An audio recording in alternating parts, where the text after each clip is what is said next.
What's up, YouTube? Hope things are good out there. Getting my boat prep this week for the season here, switching over props. Really excited to try out this new 3065 Acme prop. I was running the 2249 with my boat when I got it last fall, and then I switched over to the 2773. I thought the 2773 definitely pulled better than the 2249, but RPM, both of them are pretty high. Wakeboard speeds ballasted down, we're around 4,700 RPMs. And I know with these new boats, this is the 2022 Acme A22 with the M60i engine. I know they do run a little bit higher RPM than maybe some of the older engines. On my old 2013 A22 with the LS3, you know, I was running more about like 3,900 RPMs fully ballasted for wakeboard speed, so definitely adjustment. But we're gonna try out this Acme 3065 that the Acme engineers recommended, hoping to get my RPMs down to like 4,400 just to save a little bit of gas, because gas is really expensive right now.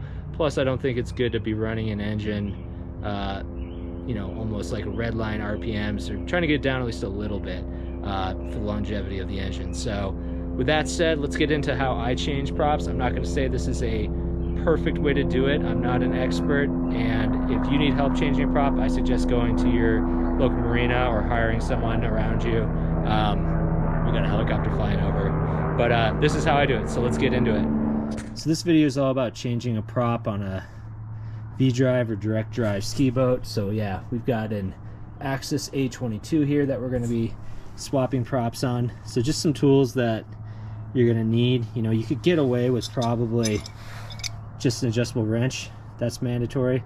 Really, to do this the right way, I would suggest all this stuff. So adjustable wrench, you're gonna need some cotter pins if you need to replace the cotter pin in there, which is pretty normal for switchovers.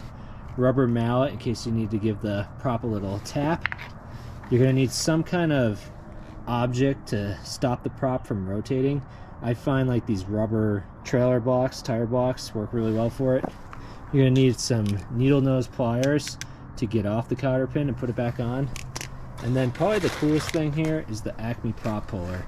So I bought this when I got my first boat, you know, about 7 years ago, and this thing's gonna last you a lifetime. So huge fan of the Acme Prop Puller. I think it's like 100, 150 bucks, but if you're changing props really on any kind of regular basis, even just once a season, like yeah, I would suggest having one of these. Good purchase. So let's get into it. Doesn't hurt to have some extra cotter pins. Sometimes you can reuse the cotter pin, but a lot of times it doesn't work, and I actually need to replace this one. So anywho, first step getting into it, you're going to use the needle nose pliers. You're going to straighten out that cotter pin, and you're going to pull that thing out. So before you start wrenching down with the adjustable wrench, you're going to need to block the prop from rotating. So in order to do that, you're going to need something like this, or a piece of wood, or just something that stops the prop from moving. So I'm going to try to position this over here with the idea that this is going to block the prop from spinning to the left, because that's the way I'm going to be cranking to loosen this off. So it's in there. Now I'm just loosening up, and I don't want to go all the way. That's the secret, I think, of the Acme Prop Puller, is you don't want to loosen this up all the way. So let's get this about halfway off.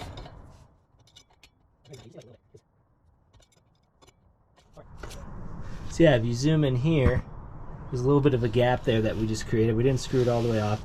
And what we're going to do is we're going to pop the prop, and with a little bit of gap there, it's going to stay on the shaft without flying off and damaging the prop or damaging something else. So let's get that going. So with the Acme Prop Puller, you stick this end behind the prop, and the other end in front of it.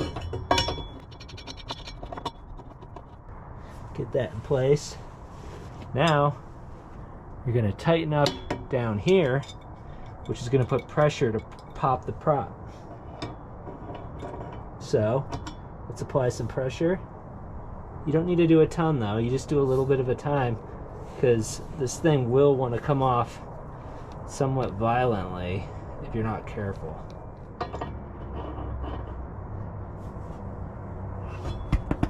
Oh, if your block comes out, because we're spinning in a different direction.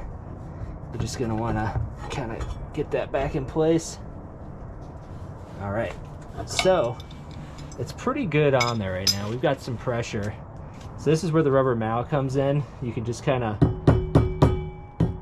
give it a little bit of tap and it might pop. Maybe not. You don't want to hit it very hard though, but that doesn't seem to want to come off, so we're going to just crank a little more.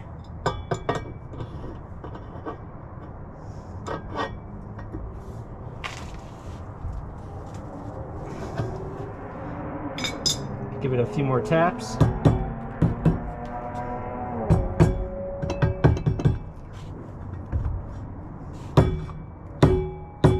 right, crank it a little more.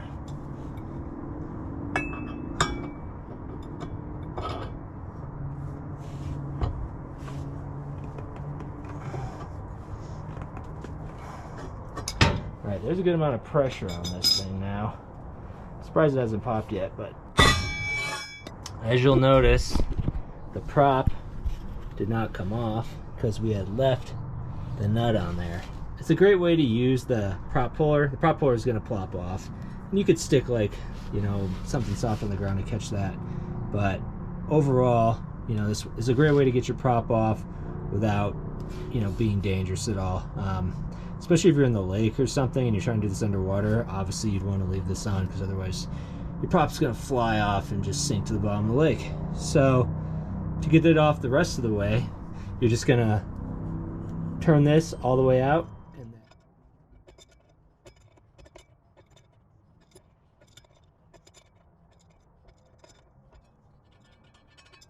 that's off. Now we can just pull the prop down and it's off. So there is this pin in here that you're going to see, and you know, in this case it's actually kind of underneath. I'll just zoom in on that so you can see. So when you put the next prop in, you're going to have to put this piece in and kind of fit it in there, and it fits in the key of the prop. You know, some people will occasionally replace these, especially if they start getting stripped a little bit. But I'm going to reuse this, but we are going to put a new cotter pin in.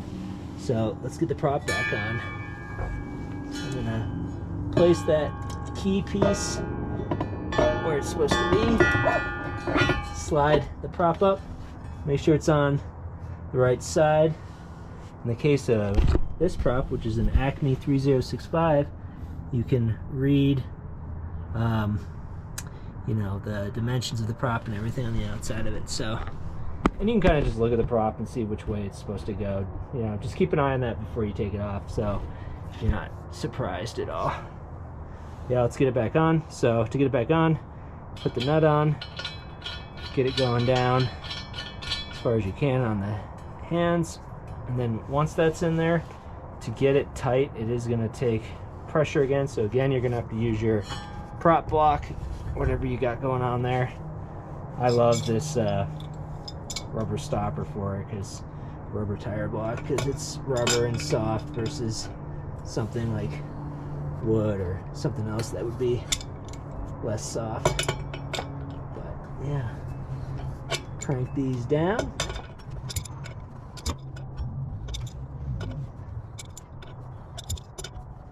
All right, when it gets pretty tight, you want to go pretty snug. I mean, I don't know, like, there's probably a torque rating that's ideal, but I've just always done this with adjustable wrench.